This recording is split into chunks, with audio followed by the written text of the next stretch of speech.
ఇగో ఈ బిడ్డ అయ్యా మీ బిడ్డ ఫోటో నా చేతికి ఇస్తారా? ఏం చేయండి? ఏం చేస్తాను అనుకుంటాను? జిరాక్స్ కింద తీసుకురా అన్న, నామినేట్ తీసుకురా అన్న. తాడి చెట్టు ఎత్తు పెరిగి ఈత చెట్టు లేదురా. తాడి చెట్టు ఎక్కడ అయ్యో, ఈత చెట్టు కనుక కిందికే ఉన్నా. అది ఒక్క మాటరా, ఈ ఎదిగిన బిడ్డ ఇంటి ఉంటే రొమ్మల కుంపటి రొమ్మలు ఈ ఎడుగల్ల నాడు చూడు ఈడత వెనక చూడండి కల్లర పొద్దున్న ఊరి ఏరుకోవాలి చదువుకోవాలి. మానవుడికి ఏ ఈడులది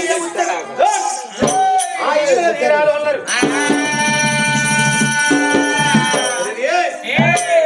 మా కళ్ళ ముందట మా బిడ్డకు పెళ్లి చేద్దామని భార్య భర్తనం ఆలోచన పరులమైనము. 66 రాజ్యాలు 76 దేశాలు తిరిగి మరి నా బిడ్డకు దగ్గ వరుణ్ణి వెతుకులు ఆడతారు అమ్మని బట్టు వాడిని బ్రాహ్మణ వాడిని ముగ్గురు ఇచ్చి మిమ్మల్ని పొమ్మని పొడవని చేతికిచ్చిన ఆ బ్రాహ్మణ వాడవు బ్రాహ్మణ అయ్యా ఒక్కల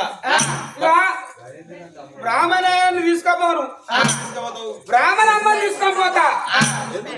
ఎందుకంటే నా సాయంత్రం ఉంటుంది కాబట్టి ఆమెనే తీసుకోపోతా. ఎందుకంటే ఆయనకు మొగలు లేడు, నాకు పెళ్ళం లేదు. మరి ఆనాడు ముగ్గురు ముత్తరాశి వాళ్ళు బట్టి వాడు బ్రాహ్మణ వాడు ఆ బిడ్డ రూపం అది ఫోటో పట్టుకోని పిల్లగాని దాడల్ల వెళ్ళిపోతా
గలగల పారే గోదావరి